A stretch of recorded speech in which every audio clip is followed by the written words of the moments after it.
My name is Tom Wray. I'm the founder and editor of the Illinois Eagle, which I've tried to build as an online community newspaper for the LGBTQ community outside of the Chicago area. I do cover some stuff within the city, but I do try to focus as much as I can outside of the city because there is a much larger community that people just don't pay attention to because it's not in the big cities of Chicago or St. Louis. There is a wide variety of activities. My degree is actually in journalism. I have a journalism degree from Franklin College over in Indiana, where I'm from. And because I'm an old school, I usually identify as gay, but I'm usually also completely okay being called queer. Good, thank you. So Tom, do you want to talk about kind of what you're looking for in terms of these quote unquote internships, or what you want to label them as, or if anything, and potentially how many students you're looking for, or? Okay, well, the biggest thing I'm looking for right now are basic reporters. I mean, and this is community journalism at its most basic level. I mean, when most people think of journalism, they think about TV or the big newspapers, cracking investigative stories, which are all important.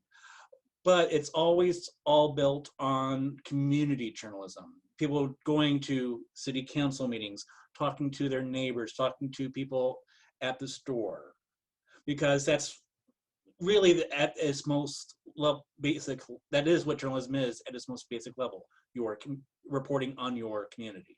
I'm hoping if I get one person, that would be awesome, because that's just having one person in the area is a huge help. Biggest thing I'm hoping for is for people to just reporting on goings on, especially as they affect the LGBTQ community, but also social justice in general, because those are intertwined. So like if something's coming up at a local city council meeting, as it will impact social justice or queer issues, absolutely go there, cover it, talk to people. If you hear about someone being harassed at a local school or business for being gay, trans, do what you can, help give them a platform and voice that may not be given by local mainstream media. And also just the local drag shows. I mean, we're not all just politics and fighting, but we want to enjoy some stuff too. So if you know of some good drag shows, by all means, get photos, videos even better. Just also along those lines, it doesn't have to be just drag shows, just so you know.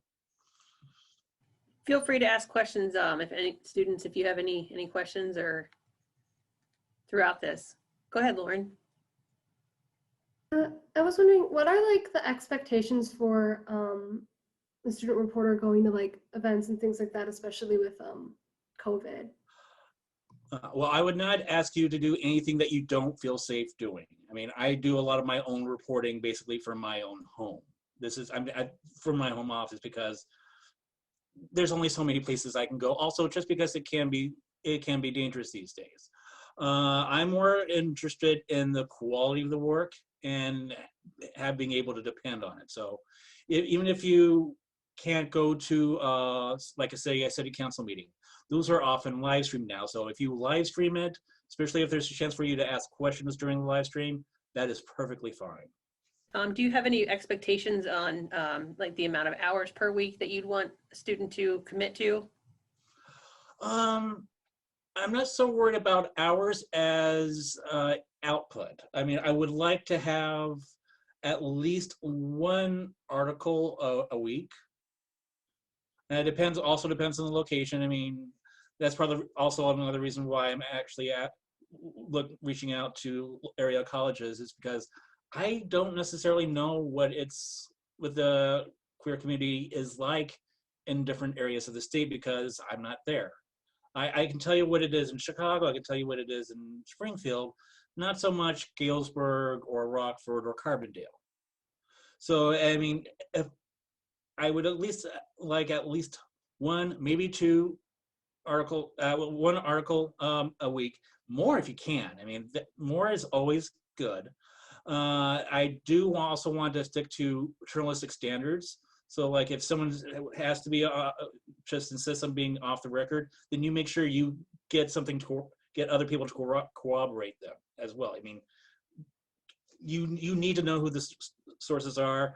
I will probably ask just so I know, but that's I want to try to keep it as professional as possible, because I also hope that people will be able to use this as a stepping stone to go into a full-time journalism job in the future, as such as those are nowadays. Okay, and I'm looking at a couple of the questions. First one's from Roman. I'm going to apologize now for ruining your name. Lidkey, how do you apply? That's actually easy. Send me your email, send me your resume to my email at editor@illinoiseagle.com. That email address is also widely available on the website. You can also contact me through the Illinois Eagles Facebook page. I will check those on a regular basis. I would love to have more people covering from the Quad Cities as well. I want to get every major area in the state that I can, and this Quad Cities is absolutely at the top of my list. I have done some stuff with them. I've done a little bit with Clock Inc., the new community center there. I'm actually running a free ad for them on the website now. I've tried to do a low per bit promotion for some of their events. I've done as much as I can, but again, because that's a good 4 or 5 hour trip away by car, I haven't been able to do as much as I'd like. This is from Caitlin.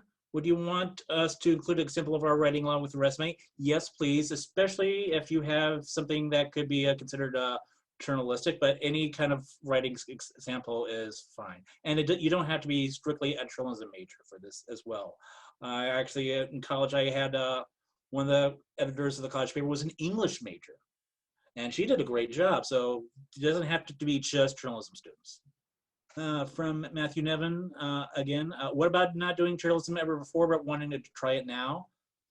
That's actually awesome. I mean, especially these days, people taking control and actually becoming the media is a huge part of the world. Like, not to really compare myself to them, but a lot of what has been covered about like the Arab Spring and the Syrian Civil War has been done by citizen journalists, where it's simply just reporting what they see, what they know, and trying to get that news out to the world. The Eagle is actually a member of a group called Local Independent Online News Publishers, Lion Publishers. Most of the people in that, at least half of them, have never done regular journalism before, but they saw their communities not being served by the media that was available, or seeing their own local papers just disappear. So they literally took it into their own hands to learn about writing, getting records, getting Freedom of Information Act requests. There's a reason I do writing, as you can see. But they often learned on their own without going to journalism school. I mean, I like to getting a journalism degree has absolutely helped me, but it is not a requirement.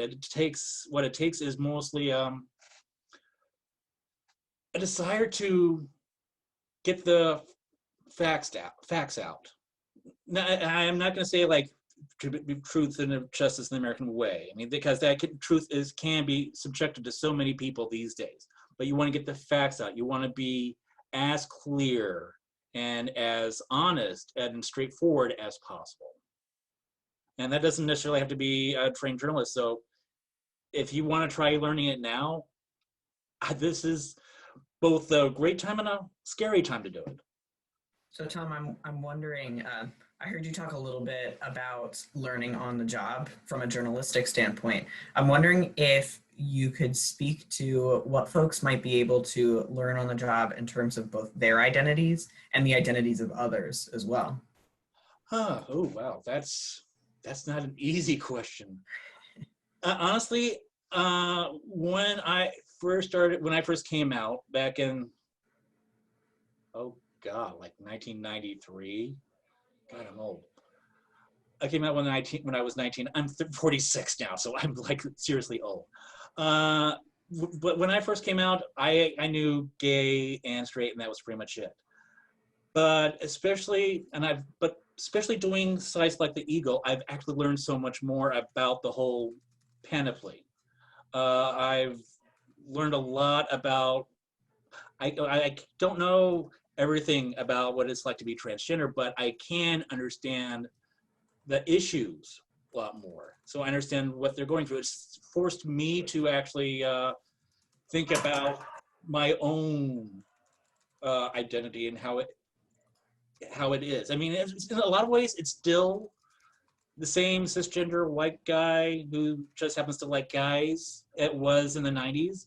However, I'm also comfortable knowing, being secure in that and not having to worry about what other people's identity are, and just realizing, you know what, this is me, that's fine, that's them, also perfectly fine. And you learn so much about, you can also learn so much about history. I've learned so much about gay history doing this, especially with gay media history. You'd be surprised how much and how integral even a lot of gay journalistic pioneers. Like, I don't know if any of you have heard of Dell Martin and Phyllis Lyon. I want to say Phyllis died earlier this year. Those two women actually founded the first the second lesbian publication, and one of the first ever recorded, called The Ladder. I mean, they were literally at the first steps of gay liberation at, I want to say close to 20 years before Stonewall. So, I mean, you hear a lot, you will learn a lot about exactly how deep our history is. And from Caitlin, how long are you accepting applications? Is there a deadline? There actually isn't. I mean, this is, if there's a deadline for your intern, if you're doing this for an internship and there's a deadline for that, you'll want to get it in before then, of course. But other than that, I'm always open for applications. Always open to get emails, resumes, story ideas. So there is no hard and fast deadline, but don't wait too long. So Tom, do you prefer anyone, do you prefer reporters who are identify within the LGBTQ community, or this can literally be anyone?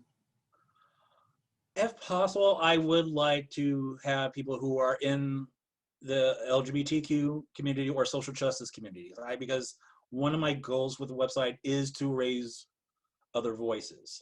I mean, that's one of the few things I can do. I mean, I'm already a cisgender white guy. I mean, I pretty much get that. So it's like, the best thing I can do is not necessarily tell their stories, but how that to promote the people who are telling their stories and lift them up and get them attention. So I definitely want to have those who are underrepresented now, give them a bigger voice. Understandable. Thank you. If anyone's concerned about, it being an unpaid internship, there are funding opportunities here on campus that you can apply for. One specifically is the Power of Experience grant.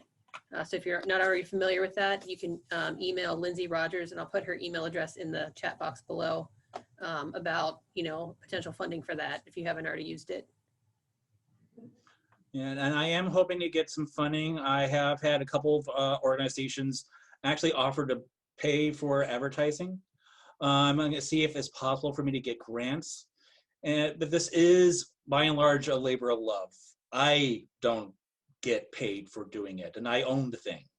In fact, last month, because security certificate and domain renewals came up at the same time, the Eagle's direct account wound up getting used up, so I had to pay out of my own pocket to make sure everything kept running.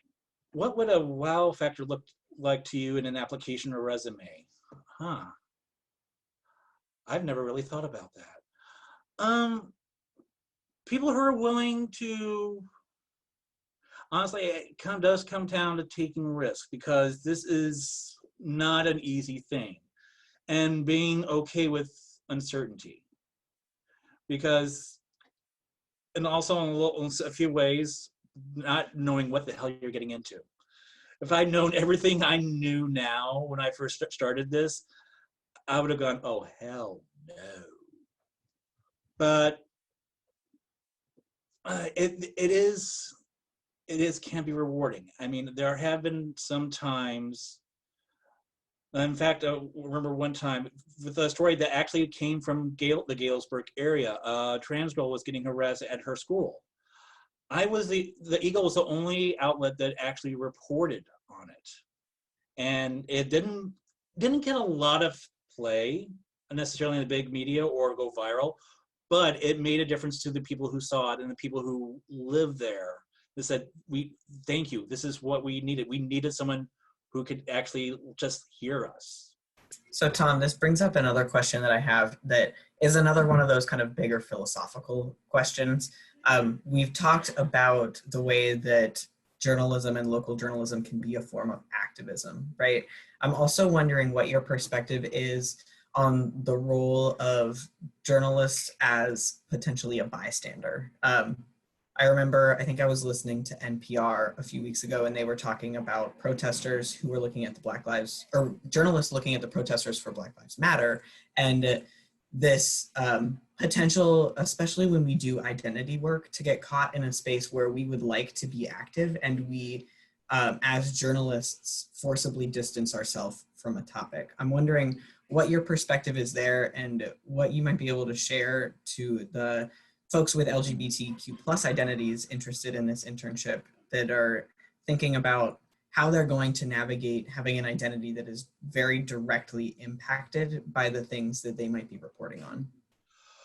Oh, you're not giving me easy questions, are you? But yeah, this actually has been a huge topic of debate in journalistic circles. Even if I'm not getting paid full time, I'm still plugged into a lot of the journalism industry. And my opinion is it often can depend on who you're a journalist working for.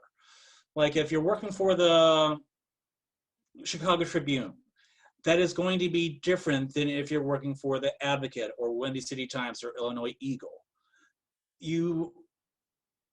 Especially when it comes to identity politics. The Eagle is a website that covers people who are excluded from larger society because of their identity. Their identity and the news we cover is linked pretty directly. The way I've looked at it is, not every media is exactly the same.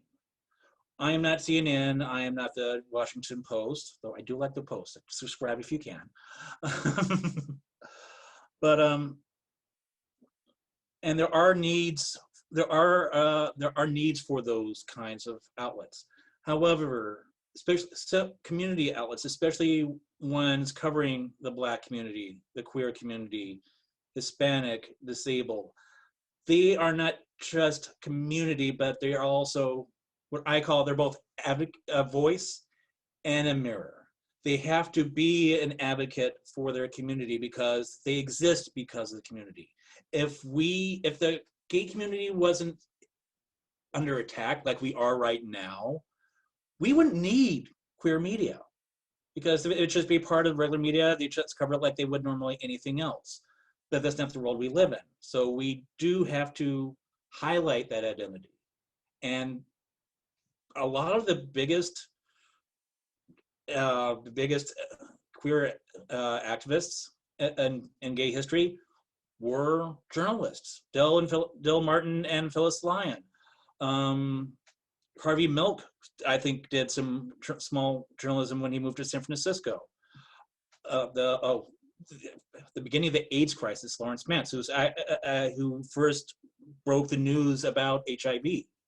These are all people who had to work journalists, but because of who we are, still had to be activists because we don't necessarily get that choice. So it's a very fine line to walk. You still need to be accurate. You still need to stick to the facts. You still need to make sure you're telling the whole story.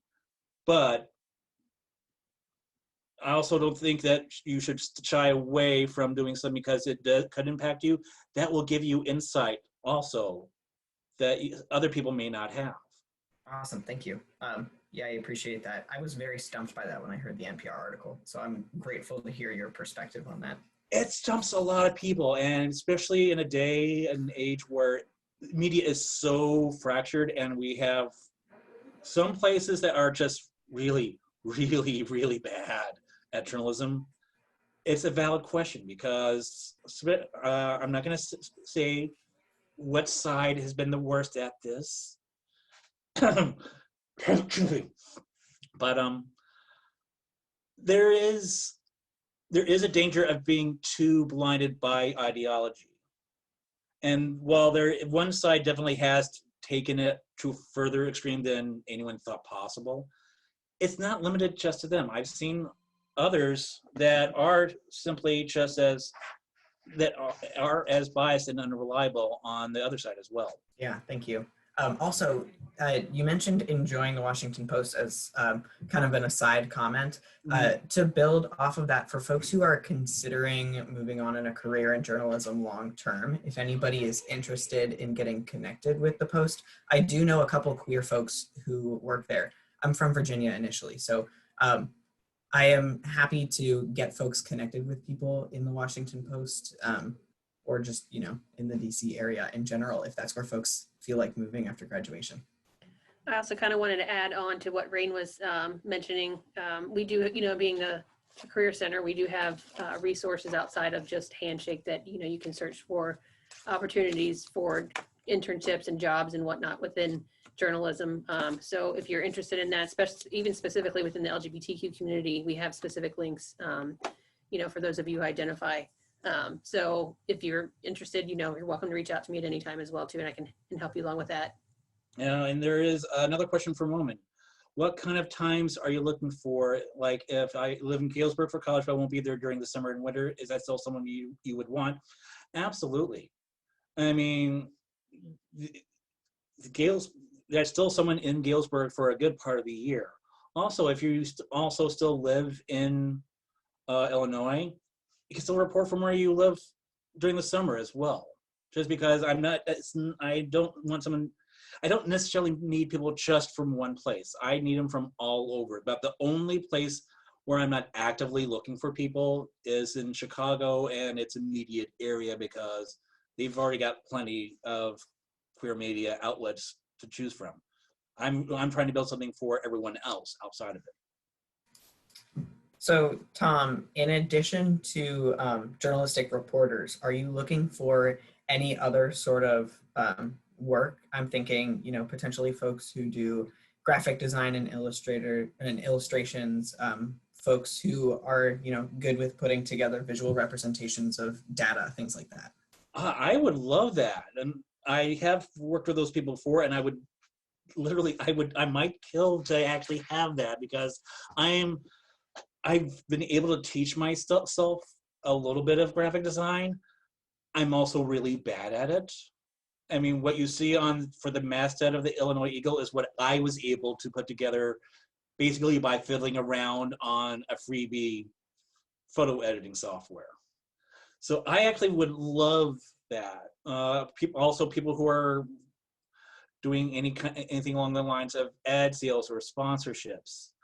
That because those are things I simply do not know that well. I started as a writer. I'm a good writer. I'm a good editor. I'm a good photographer. I suck at ad sales, and I'm lucky I can write by hand, much less draw anything. Cool, thank you. I'm wondering, this feels like a really good segue to, I'm wondering if the folks that are here are interested in kind of flexing a little bit and sharing, maybe either verbally or in the chat, like if they have any potential skills that they're interested in bringing to the paper. And, maybe we can kind of brainstorm as a group, like snowball ideas off of that and kind of have a jam sesh around that. I'm a creative writing major, and I've mostly I've done a lot of fiction writing, but I actually have taken a journalism related class called immersion writing when I was studying abroad in Dublin.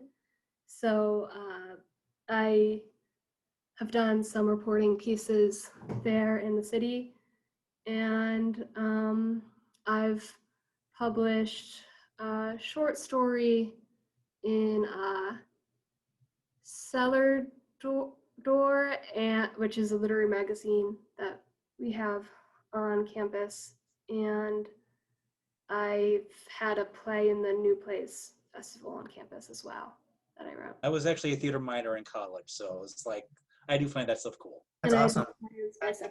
So.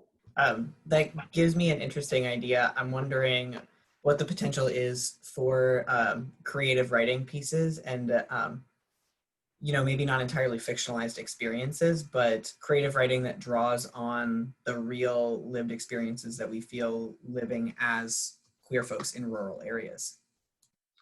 Oh, well, I do actually, I am also more than happy to have like personal experience columns. I've always been open to that. I also do have a feature section on the site. Right now it's mostly taken up with stuff from The Conversation, which is a nonprofit free to publish site that actually will cover different topics from an academic point of view.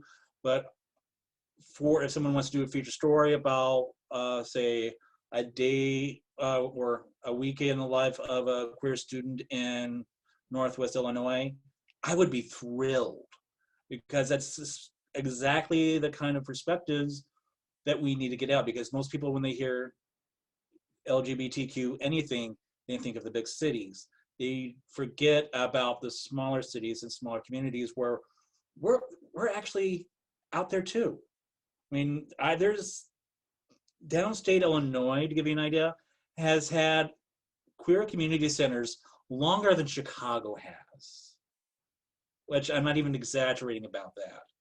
Like the Rainbow Cafe Center down in Carbondale is celebrating 20 years this year. The center in Halstead only finally got established maybe 10 years ago. Hi, my apologies for not having my camera working, but I'm Libby. I identify as pansexual, and I'm also an intended creative writing major. And I was just wondering, would you accept poetry as like a form of personal expression? My comfort being more in poetry, would that be able to be of use for the Illinois Eagle? I honestly don't know, because most of my experience has been in journalistic writing, news and features.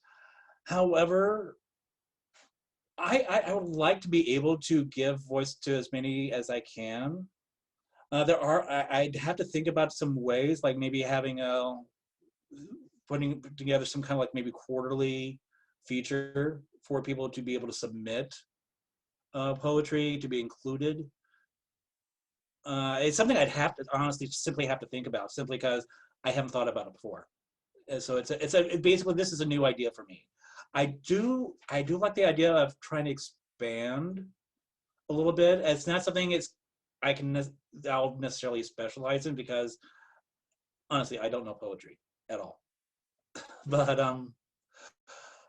I also do want to keep supporting, especially the arts. So if I could give me some time to think of ways I can integrate it with, because I also do want to get some arts coverage as well, like movie reviews, play reviews, music, all that stuff as well. So I want to get the arts involved.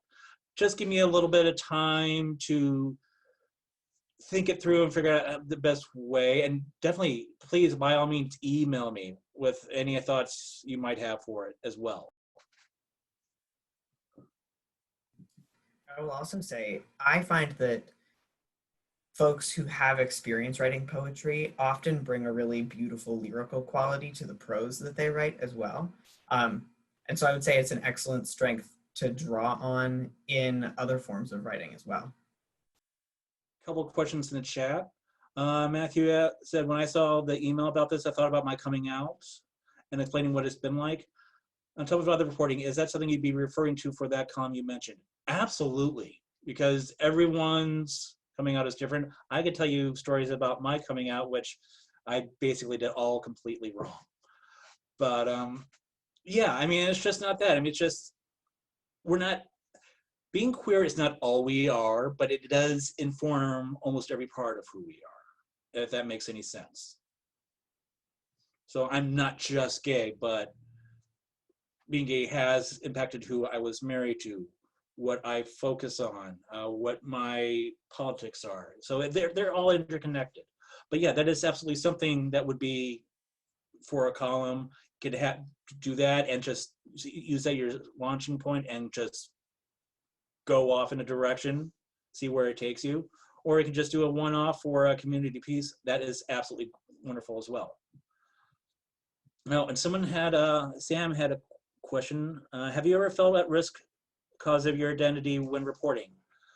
I've noticed an article on the site talking about a white supremacy group, so I wanted to know how the balance of safety and reporting works. Ooh, that every journalist in the world these days is having that issue. And I won't lie and say that doesn't scare me a little bit. It does. I actually used a post office box for the mailing address of the site because I don't want people to know where I live directly. I mean, Springfield's not that big, but it's also not that small. It would take them a while to find out where I was. And that does concern me a little bit. And if you're not, and it is a risk. I do more than some publications, like I know in Chicago, in a lot of Chicago publications, they will not use pseudonyms or fake names for the most part. I will because there's a better chance of being in danger in small town Illinois than you would be in Andersonville, Chicago.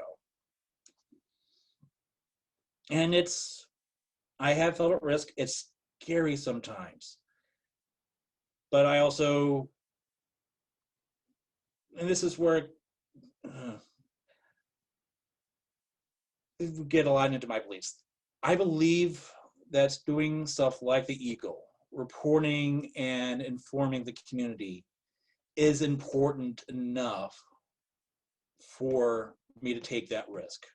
Not everyone can take that risk. Some people have families they need to take care of. They have jobs they need to protect because they simply don't have another option. And that is fine. They shouldn't have to. But I can. I don't really I live alone.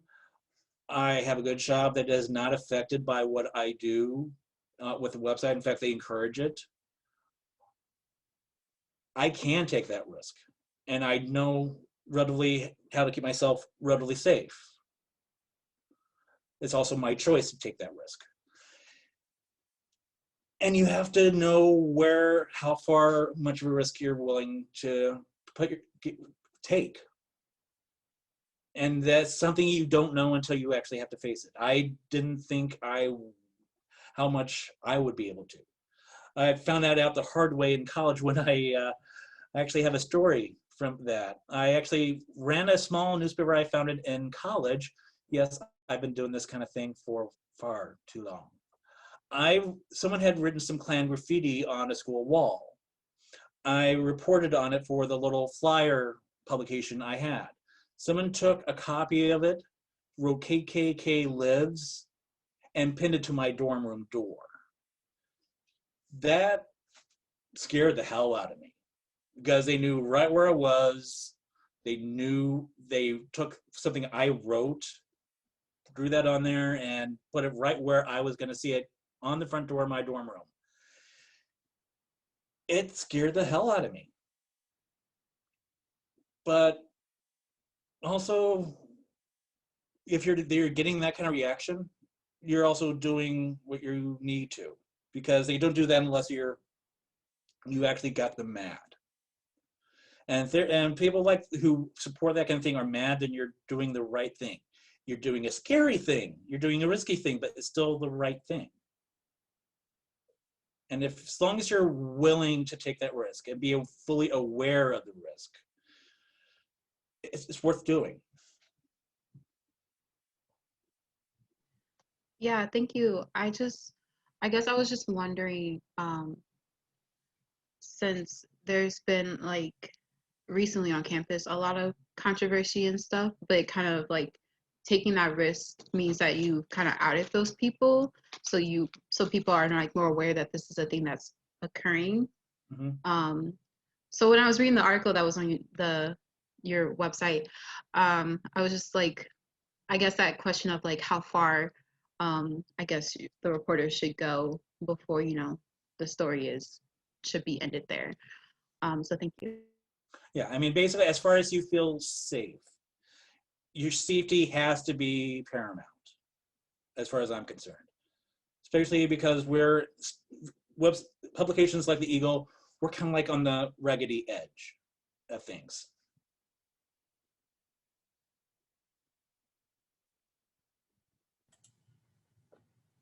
Tom, do you have any suggestions, or maybe even you already have this in place, but you know, something that identifies them as a, say, reporter for, you know, the Illinois Eagle, so that might help with some of the, you know, people that they might go up and talk. I mean, I granted, you know, I'm sure it depends on the person and organization, but you know, that might help them say, this is my identifier in terms of like, this is a place that I'm working for, instead of it just being like a random, what would seem like a random person coming up and interviewing, trying to interview and take your picture, kind of.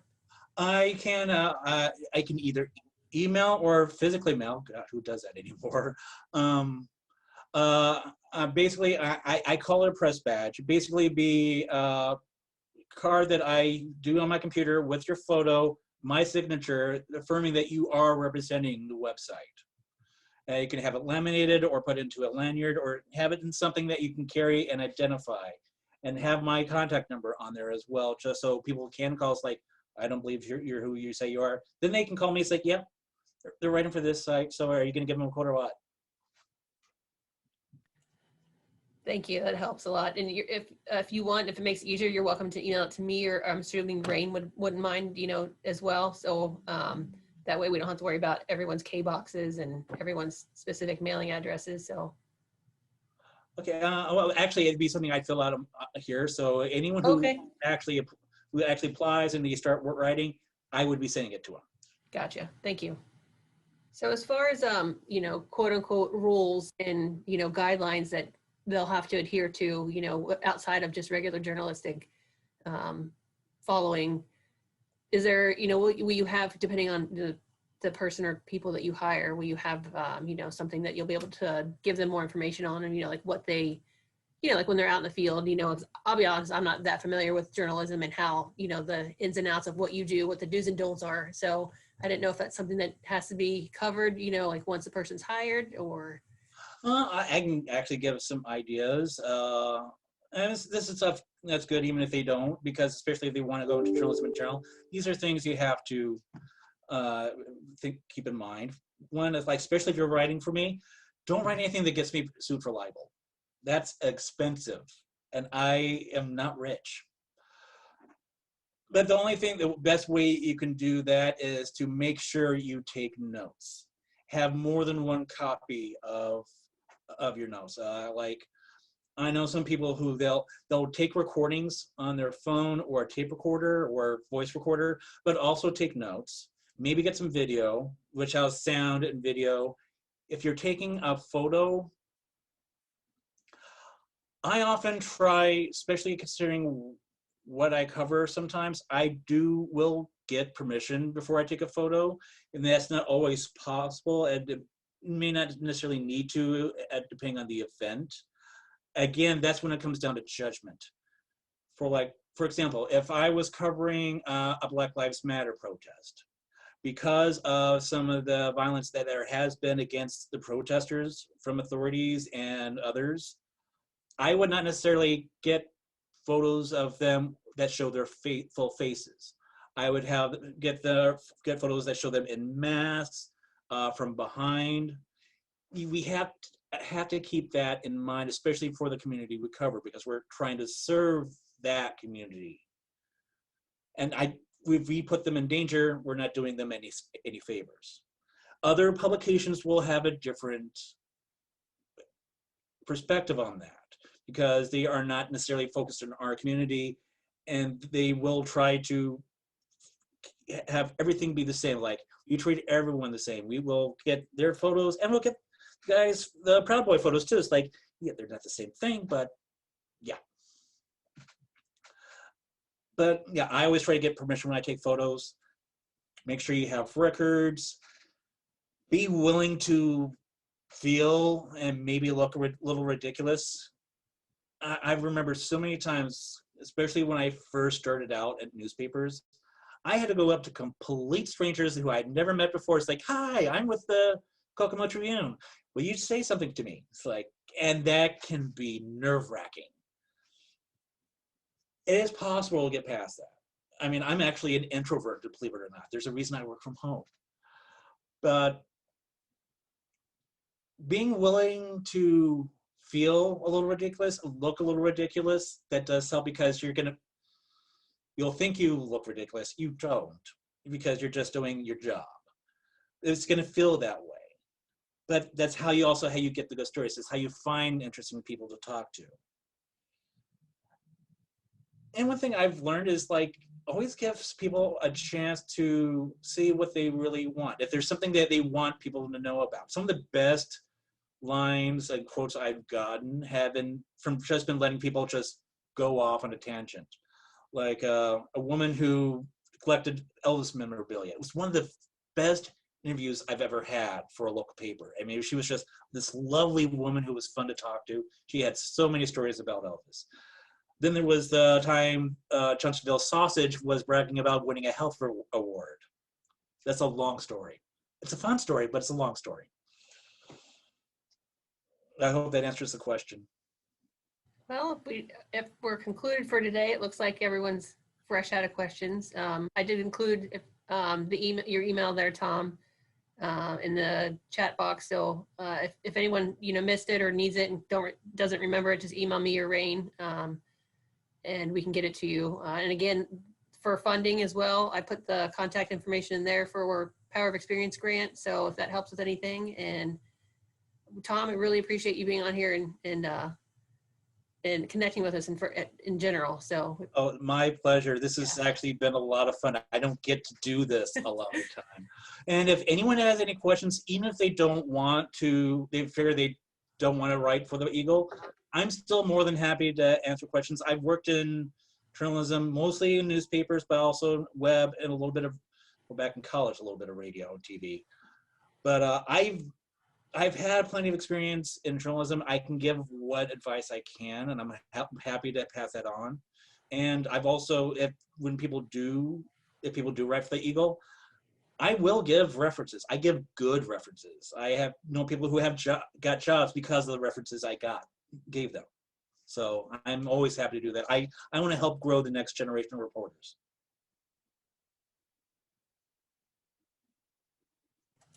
I love that one. Rain, thank you too for being on here and for asking your wonderful questions. Yeah, thank you. It was great to get to see all of y'all. And that's actually the kind of thing I try to get into the website too. That save the date you just posted to the chat. Mm-hmm. Yeah, so I actually, so I just dropped this information in here. I'm trying to get the word out while I'm finalizing the details and creating kind of the official flyer that's going to go out. But we are doing a Trans Day of Remembrance in the office. Trans Day of Remembrance is officially on the 20th of November. However, that's the first day of final exams. So we're going to do it the 18th, which is during your reading days. So hopefully folks will be available and interested in coming. We're going to be working with Vida E. Cleveland, who is a trans Black femme from Chicago. Hopefully we're going to be building kind of a long-term partnership with her and getting folks connected over the long term with her, since I know we have a lot of folks at Knox who come from the Chicagoland area. We are also committing to buying and giving one of the books that she is creating for our event to every trans person of color that wants one.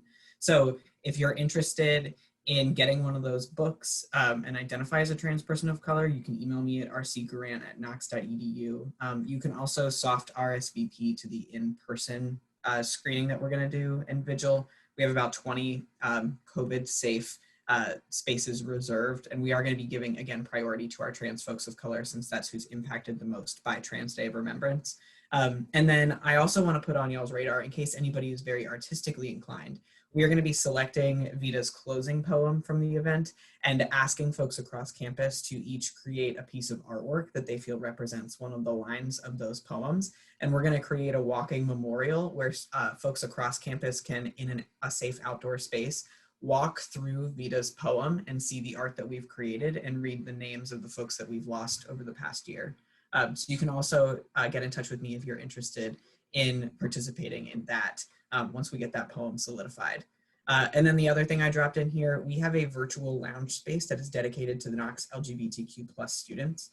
We created a Discord. You can get there at bit.ly/Pride Lounge. That link is down there.